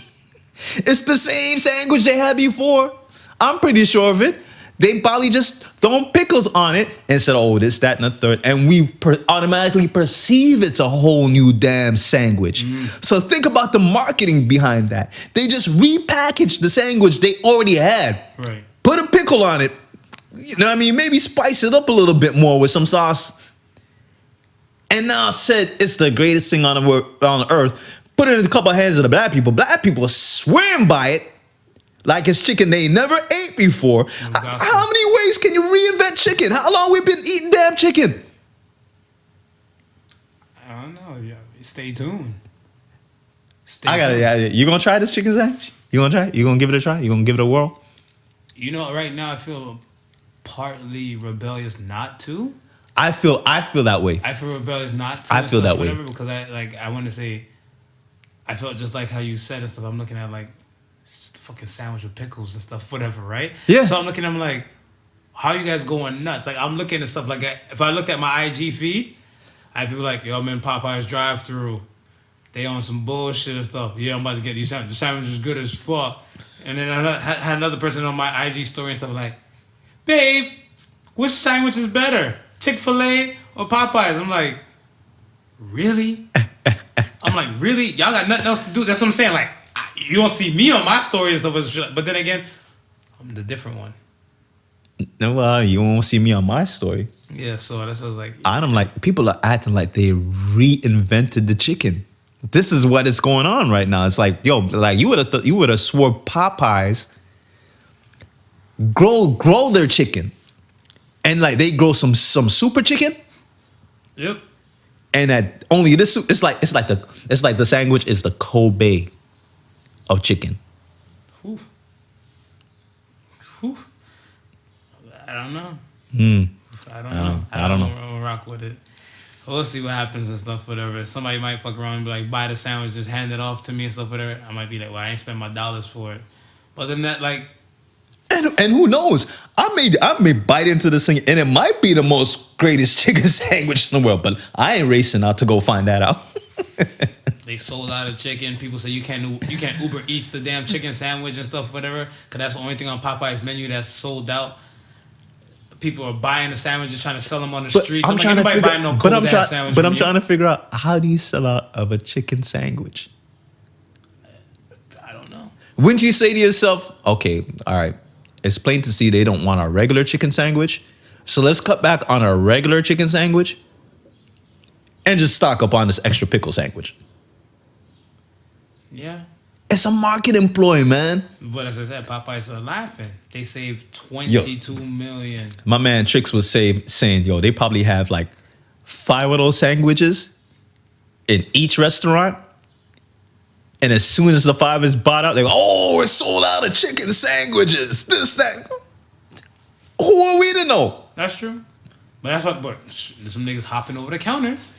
You don't see the videos? I see the videos. They hopping over the counter. They fighting Popeye's workers. I think one that hurt me was there was a lady. She was on break or something in the back. Yeah. She's sitting on the bench.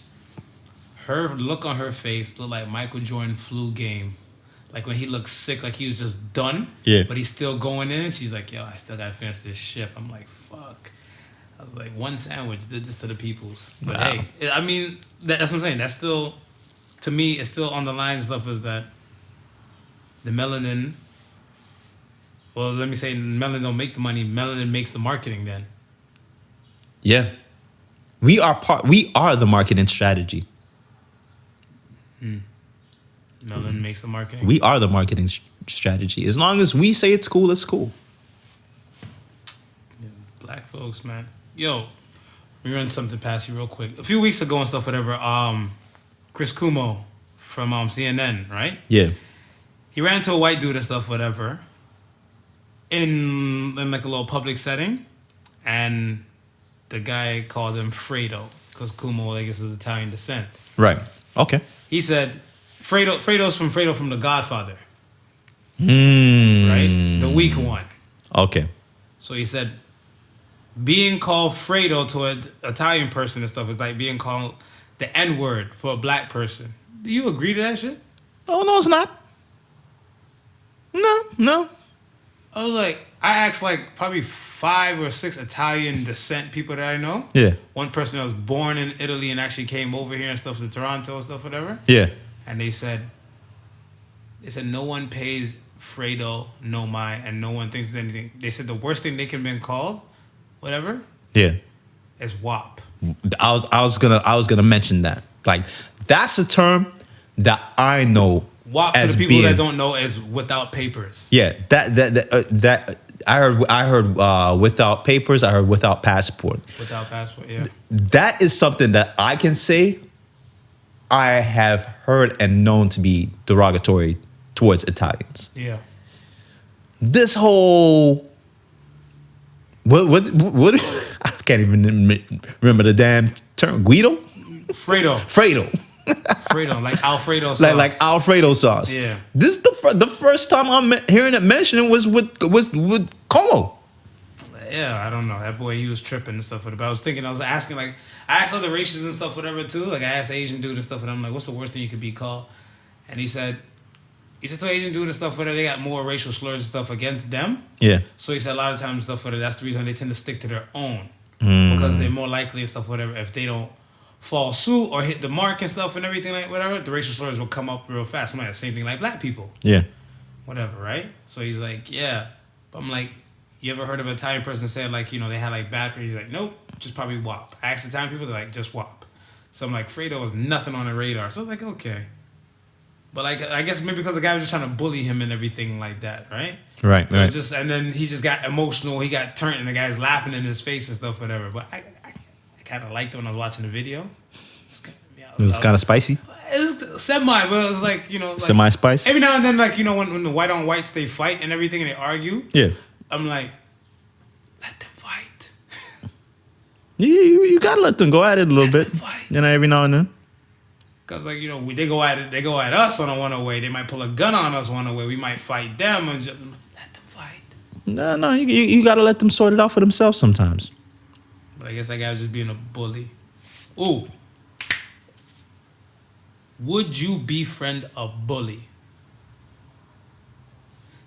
In grade school, say somebody was taking your lunch money and shit, eating your tater tots from the school lunch and all that type of stuff. Yeah. And, you know, the teacher always telling you, like, oh, that person was misunderstood, you know. They're hurting inside because hurt people hurt people. Would you befriend a bully and stuff, whatever? Because, like, there was a story where a few years back, whatever, where there was a father knew his son's being bullied by a kid. Yeah. And the father went to the school to go talk to the kid, and the counselor or somebody, teacher, stopped him. Right. And he said, that kid's family doesn't have, like finances and stuff like that, whatever, right? And the father went to the kid and bought the kid like a few T-shirts and pants and stuff like that. You know what I'm saying? Right. And after that, the bully kind of was nice and stuff to the kid. The kid was probably shitting bulls like, Daddy, what the fuck are you doing? But I mean, he ended up befriending the bully from a younger age. Most people I know, they might befriend a bully and stuff, whatever, when they become adults. Would you befriend a bully? Have you befriended a bully? I would, but I think that bullies has got to matured past that whole stage of being a bully. You say you hope. No, I'm saying that person would have to have matured past that stage of being a bully, and is now just someone who has a little bit more compassion and is not always thinking about themselves, not putting themselves first. Can have some space in their life for people to just be people. Yeah, I mean, we preach growth all the time, right? Growth and development, and it's... You never got bullied when you were in school? Nah. Oh, yeah? Nah, never got bullied when I was in school. I was always considered a cool kid. Cool kids were the bully? I wasn't a bully. Are you sure? I was a cool kid. See, I think there's 3 types. 3 types of school kids? School kids. Okay. There's the bullies. Right. There's the cool kids, right? And then there's the, I would guess what would you call them? Not so popular? And those ones that get bullied? So the not so popular, they get bullied, right? Right.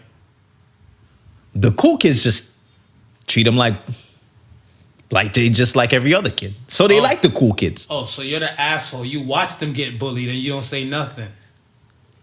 No, I'm never around when they get bullied because say the drama for your mama. All right, man. Yeah, I gotta explain to you you were not a cool kid, I'm assuming. So I gotta explain to you the dynamics of being a cool kid. All right, yeah, fuck it. See, when the cool kid is in town, no shit go down.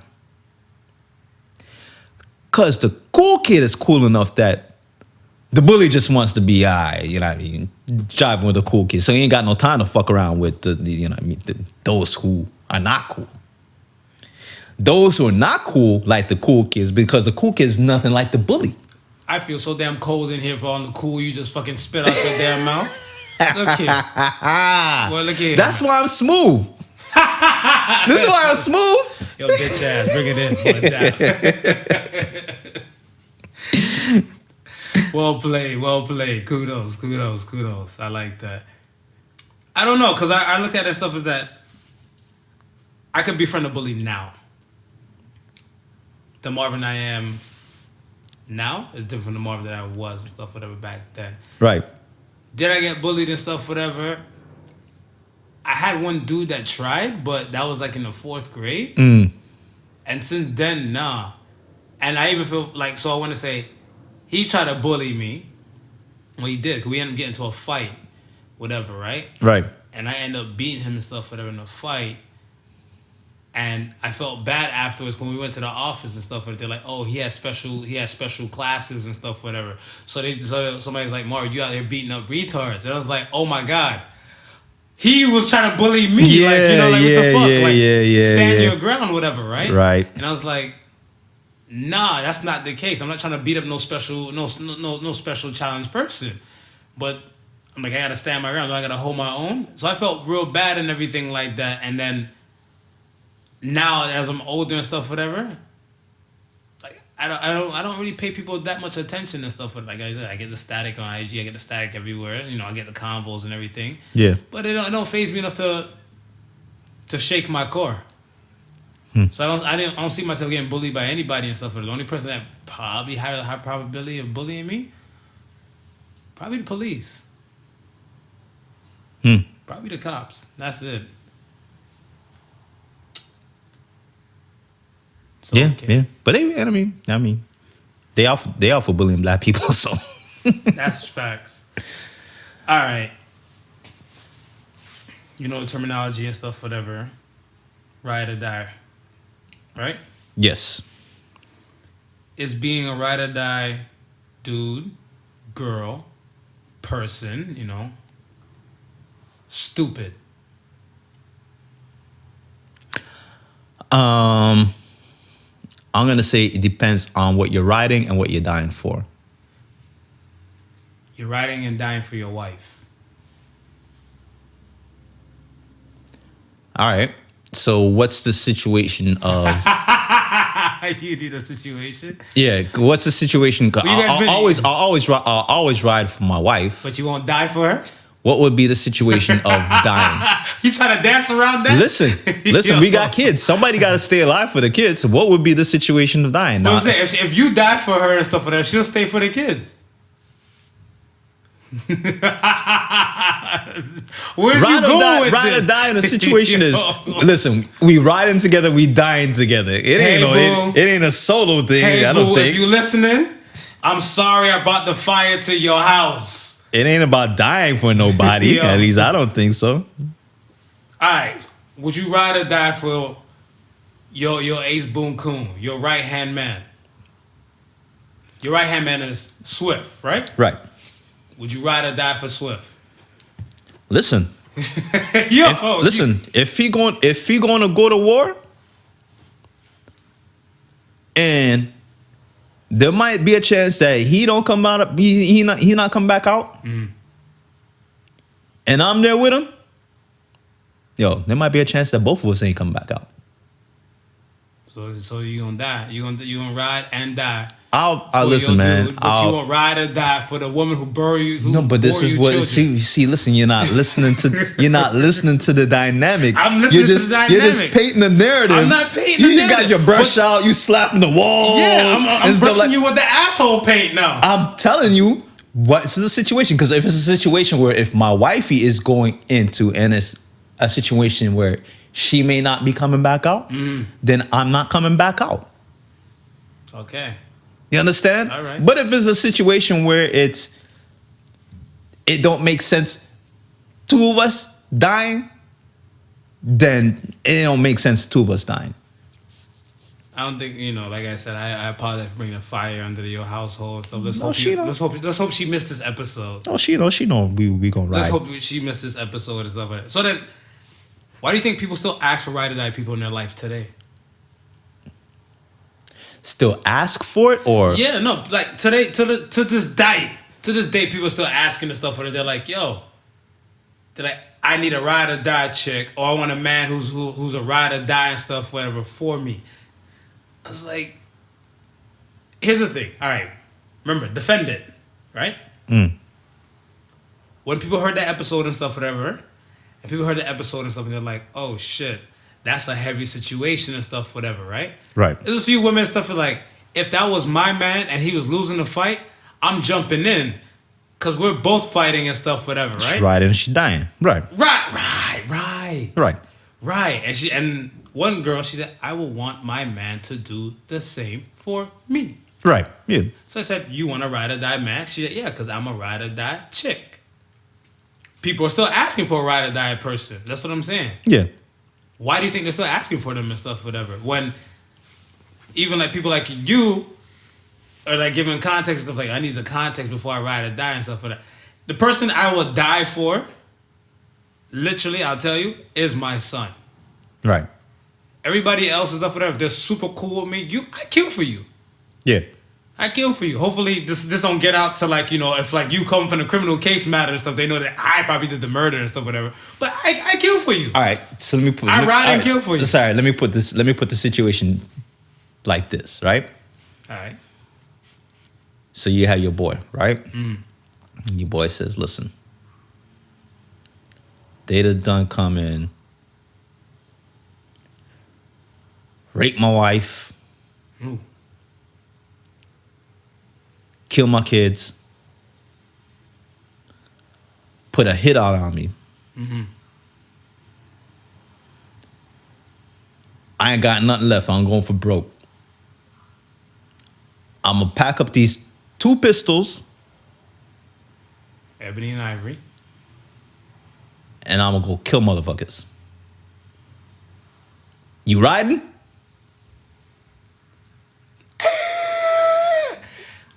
I'm going to try to talk him out first. You going to try to talk him out first? Because like, my thing and stuff is that I'm like, how did this all transpire? Right? So if I get the context, he's not a ride or die. No, I'm a ride or kill, as I said. But part of you going to kill might die. You might die. Right. And I might die with it. But my thing and stuff is I'm like, yo, I'm not going down without a fight. My thing and stuff is that, yo, I'm gonna go guns a blazing. Yeah. 2, so that when I'm popping off and shit like that, whatever. But that's all I'm doing, man. That's all I'm doing. You should seem more asshole-like to me. Like I said, that's why I'm painting you with the brush. But that's what I started off saying. It depends on that situation. Right, what is the situation that we're in? Look, do I gotta die? Because if I gotta die for you, all right. I'm a sucker for love, right? I'm an emotional dude. All right. If I get blessed with that woman who's supposed to be like, you know, my finding forever with and everything like that, whatever. Yeah. She come home and say like, babe, da-da-da-da, X, Y, and Z, are you riding?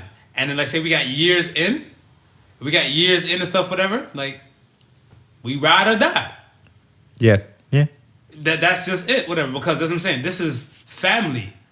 The person you're with and stuff, whatever, you now are like family. And that's a different type of family bonding thing, whatever, you know what I'm saying? Yeah. Like I said, my son, he's my family. And I, on a real shit, I don't want, touch wood, I don't want to have to bury my son. I'd rather for my son to bury me. So I ride and die for him and stuff, whatever, and he just had to live nice with little insurance money and little change he gets and stuff, whatever, from that. Because I'm one of the black folks that believe in insurance. Yeah. But other than that and stuff, whatever, I'm like, yo, like, I ride and kill for some folks. When I didn't have any kids before, whatever, I was slightly on that level and stuff. But I'm like, yo, why am I going to lose? Like I said, I don't even believe in losing and stuff. I was win and learn in my world, in our world, right? Yeah. So that's what I'm saying. Like, yo, we're going in there to win. Don't go into the losing mentality and stuff. Say you're gonna die. We're going in there to win. But there's a chance that you might not. All right, fuck you too. I'm just saying that die might come up. That die might come up. I'm being real. That die might come up. And then you know what? And then you know what? At this, at your funeral, they be saying he was a ride or die. He was a ride or die nigga. And then some people might look at the coffin and be like, "Well, you did die today. You died. You did. You die. Sure died. You did die." All right, let's get to the real shit of the week, man. Do you feel that your previous generations have failed you? Wow. It's a broad statement. Damn, I know it's a broad statement and stuff for that. But think about on a level where you are, and just think back, let's say, to your grandparents.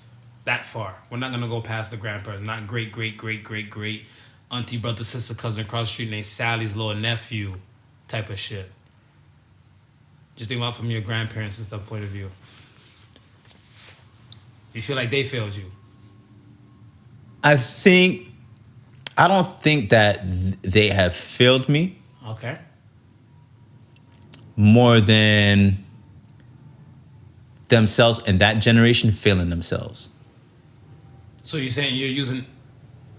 I'm paraphrasing now. Right. So you're saying generations failed themselves. Yeah. Instead of... Because I'm saying, they've had the opportunity of probably educating themselves and putting themselves in a better position, which would have in turn put my generation. No, your parents. My parents in a better position, right. Which would in turn have put me in a better position. Right, but then they never did that. They never did that, right? And so you're either gonna pass down knowledge or you're gonna pass down ignorance. And what if they don't pass down knowledge? Then they've passed down the ignorance, but they've passed that down. They might have passed that down not knowing. With the ignorance? Yeah. That's part of the thing. So because like things that have been passed down is kind of like racism, right?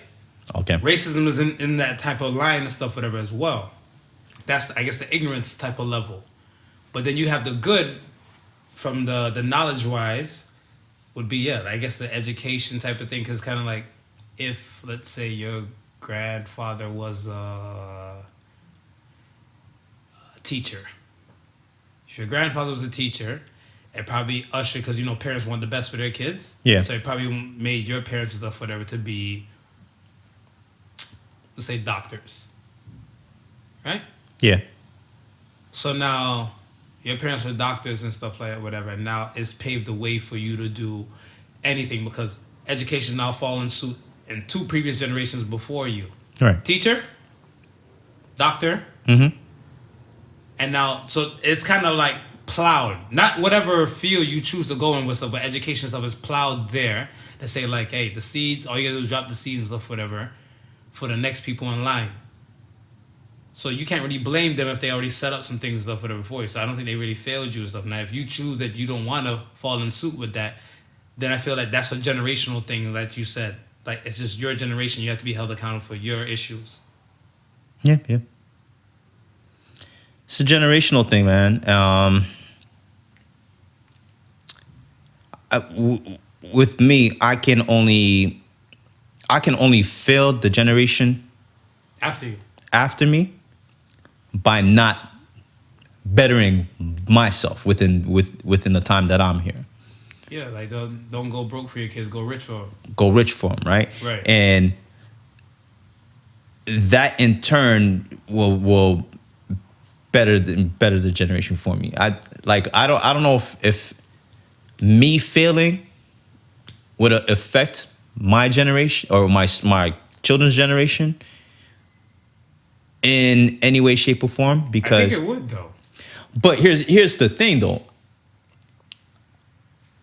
I'm excelling without the help of my previous generation. Correct. Right? Right. So there's no reason to believe that my kids can't excel without the help. So you're saying, I get what you're saying. Of what I'm saying on the line of accountability. Yeah. Fair.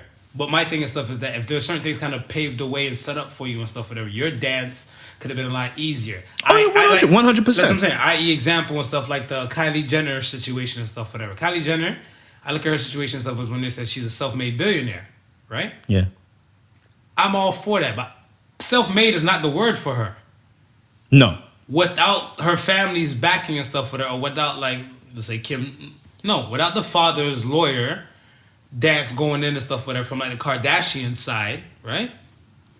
To set up her mother and her siblings and stuff with her from that side, to her father being an Olympian, doing all the above before he made his sex change over and everything like that, right? Yeah.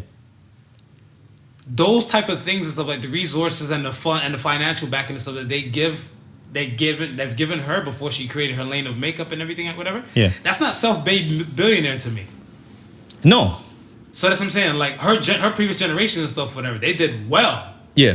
They did well enough and stuff for her to kind of create something for her. They weren't fucking with makeup. Mother or father weren't fucking with makeup. Maybe Bruce was wearing makeup on the low back then. But that's a different story. But then when it comes back to it and stuff, whatever, everything is still there for it to go and flow for her to create her own type of world. Like when we're talking about, I think with the codependency thing with the parents and stuff, whatever, right? And no, not the codependency. We were talking about, if you knew your kid wasn't right for the CEO position and stuff, would you give your kid the CEO position? Right. Right? Right. But if you knew your kid had a passion for like skateboards, or you run a Fortune 500 company, stuff about marketing and everything like that, whatever, why not take your money and give to your kids so they can open up their own skateboard store and build their own world from there? Because that means you're doing the next generation a service, and if they don't succeed or fail, that's not on you. You created a path and a lane for them to get somewhere. Yeah. They weren't held accountable for their actions, so that's why their business may not succeed. Yeah. Okay, so what if Kylie, right? Yeah. Just didn't take any interest in anything at all and just sat down and just squandered what her parents had built and left for her. Do you can you blame the generation before her for that? No. So, but that's what I'm saying. They paid, but they paved it for enough. Even for her name to be known. Right. They paved it enough. Exactly. Right. For them to be known and stuff, whatever. Name somebody out of that Kardashian Jenner world that you do not know. And they're all known. Rob Jr. Yeah. Khloe. Yeah. Kim. Yeah. Courtney. Yeah. Then the Jenner side and stuff, whatever. Kylie and Kendall. Well, I'm gonna be honest with you though. I mean, I know the family for Kim taking dick. Facts. And I don't know if. But what are her father doing, like paving the way? Her father kind of X'd that name. Yeah. For the Kardashians to be known, so for her to be a bootleg socialite. Right. Right? Yeah. Because other than that, she just be like a regular chick sucking dick. Yeah. But Ray J probably went after her and stuff, whatever, because he's like, oh, she's a socialite. She come from a little dinero. Yeah. Okay, now she can just suck some dick on camera and then whoop whoop. And then, yeah, like I said, the mom and stuff like, hold up, we're onto something here. Yeah. Sucking dick might get us somewhere, Kim. And then look at the family and stuff, where they blew up to the modern day Kennedys. Yeah, yeah. So I'm saying, even like the mother of the previous generation, were like, no. We might be onto something right here. And still made the whole family succeed from just that. See, I'm trying my best not to fail my son. That's it. But, sometimes I question myself. I'm like, I might be fucking up in some ways. I can name more porn stars than I can name presidents. And prime ministers. How many prime ministers? Tell me the last 5 prime ministers of Canada. Hey, man, what are you trying to do, man? Hurt my brain, bro? All right, then. But listen. Tell me 5 porn stars that you know. Yeah, I don't know them by name. I just know them by body type. God damn.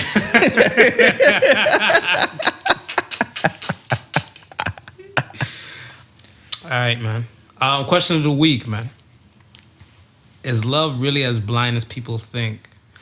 I remember we had that whole question stuff with prejudice or preference. Yeah. But do you really think love is blind?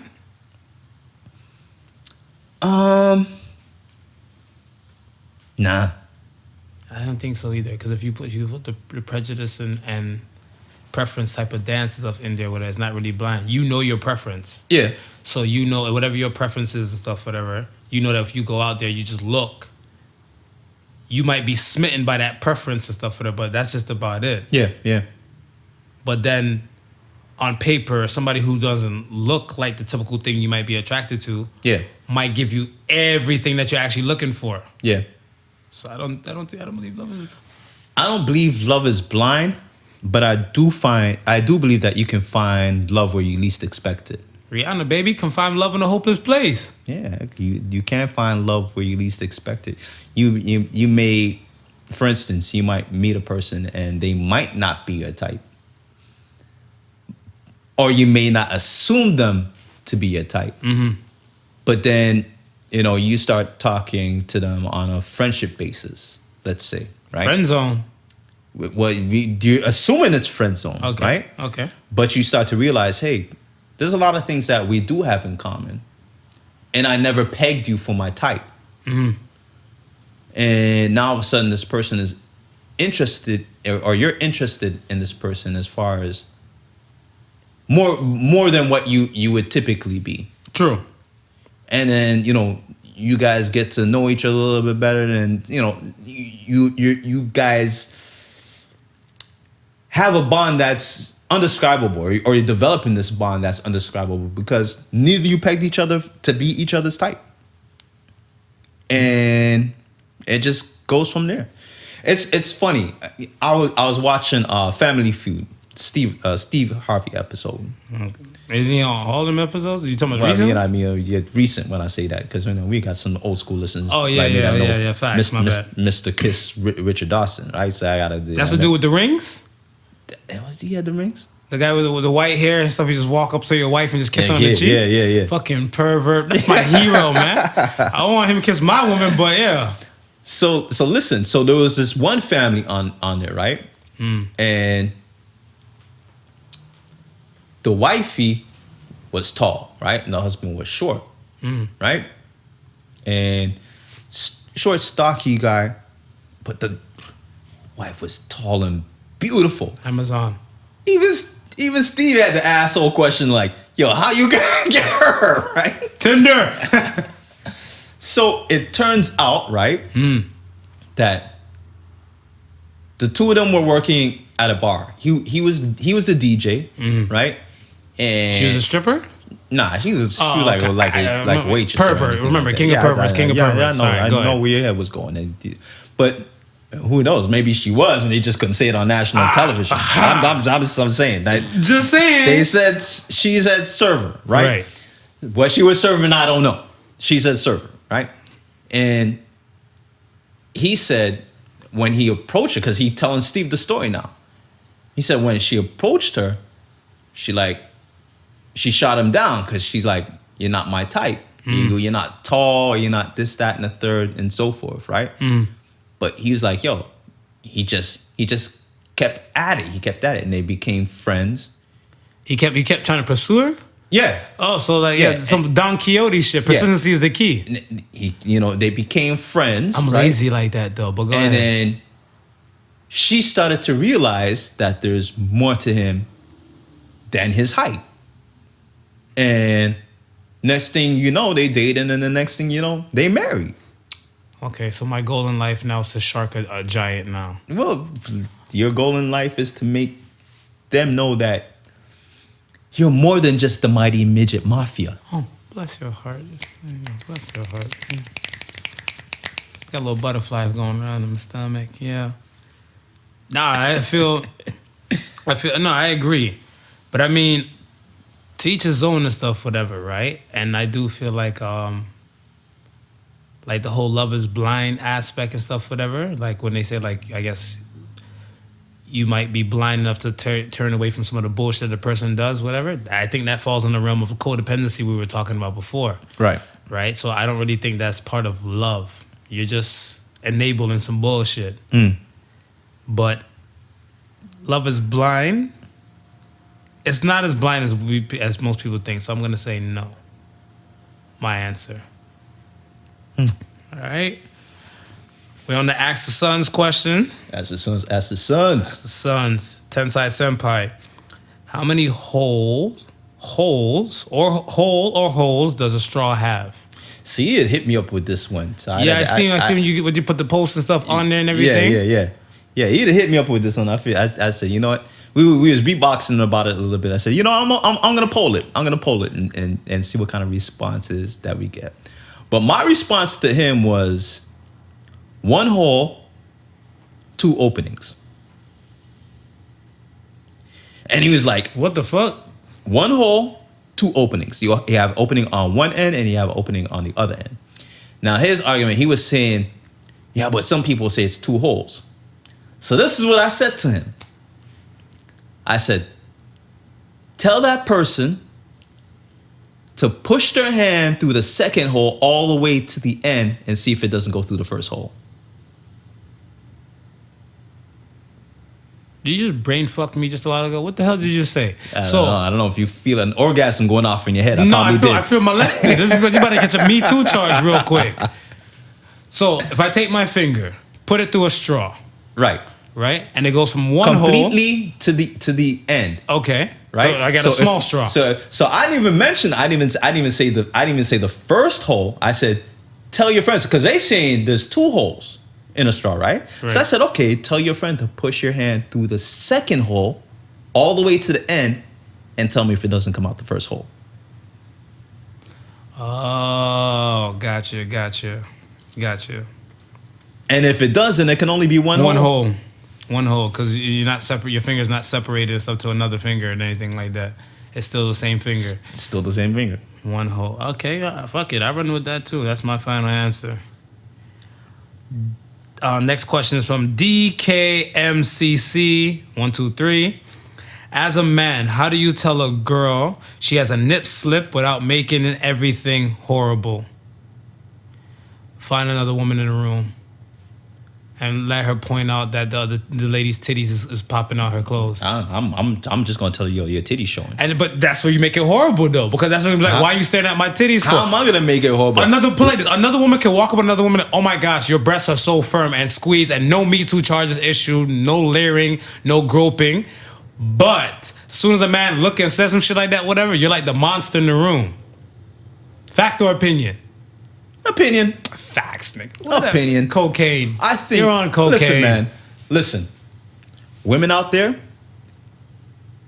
if there's a man out there who's told you that he's never ever glanced upon your breast before and while looking at you, he's a liar. He's always kept constant eye contact every time you walked into the room. He's a lying sack of shit. A lying sack of shit. You're right. All right? So I'm going to be completely honest and say, listen, man, I don't want to offend you, but I'm a male. My eyes are trained to look at certain. You got a little nipple showing. You might want to fix that, because every other male like me will see this. All right. Last question of the week comes from Chicka Bow Wow. Can a person write a book about you? And can you stop them from writing a book about you? I think in every aspect of the law, I think you can write a book about a person. Yeah. You I mean, look how many unauthorized biographies there are. That's what I was about to say. I'm like, doesn't it have unauthorized biographies and stuff? That's one. Yeah. And then two, you have the other things and stuff where, like, you just have to switch out the likeness of a person. Yeah. What movie was that? The Help. The Help, yeah. When, like, they were saying, like, in the book itself and stuff, where it was actually talking about the people who were eating shit pie and all that type of stuff and everything. Mm-hmm. So the people who were reading it knew, but the people who didn't know and stuff, whatever, they're like, oh my gosh, she fed her former boss shit pie. Yeah. Whatever, right? So that's what I'm saying. Like, I don't think you can stop them. So, yeah, I don't know. She fed a shapeasy. Yeah, that's fucked up. Yeah. All right, man. Got Associated Sons for the week. Associated Sons. Be happy on the internet and in your real life. Associated Sons. I would even say, I would even go as far as to try and be more happier in your real life. More happier? More happier in your real life. Because you can be pissed off on the internet and nobody ain't really gonna matter. Ain't really gonna care. But if you're pissed off in your real life, you're probably gonna do more harm to yourself and the people around you. You think so? I think so. I think so. To an extent. Well, I mean, you pissed off on the internet. I'm gonna scroll right past you. This is true. You pissed off to me in real person. Now I gotta either leave where I'm at. I gotta be out of the. You know what I mean? I gotta get away from you. And but this is adding to the antisocial factor to the world, right? It is. This is. So say the Sons. So say the Sons. And do you remember the one that you mentioned earlier? What? That wasn't Associated Sons. That was just real talk. It was real talk, but it made sense. It made sense, and we can throw that in there. Money matters over morals. Yeah, money does matter over morals. For some people. You should not let it happen. You understand? So we want you to flip that over and have morals matter over money. True. Right? We can remember that. And I double down on my challenge to you pastors of mega churches. This Sunday come up. Make that offering plate be for the Amazon. Mm-hmm. And you too, Jeff Bezos. Yes. All right, man. All right. That's it for us. Thank you for listening to the Podical Sons. Remember, the difference between stupidity and genius is that genius has its limits. Peace and love. Peace and love. And remember, bring in your questions. And this, what we're recording right now, is episode 47, I believe. So that's 3 away from 50. Three away from 50. So you know what? Hit us up. Give us some ideas of what we should do, what we should celebrate, what we should talk about on the 50th anniversary. Well, we'll have a few things in store for you. Maybe we might even have a guest. We think, Mark. We try and see if we can have somebody. Yeah, we can always bring somebody. So we can see if we can find somebody. But if not, we're gonna keep it rocking like how we usually do and make it something that's worthwhile more than listening to your regular episodes that you so come accustomed to. And you like what you're doing, if you like what we're doing, make it be known, man. Send us ratings, leave a little message on whatever social media platform you tune in on the show, and that's it, man. And with that, I say peace. All right, peace. The Podical Sons with Not Your Average Joseph and Sofa King Marvelous.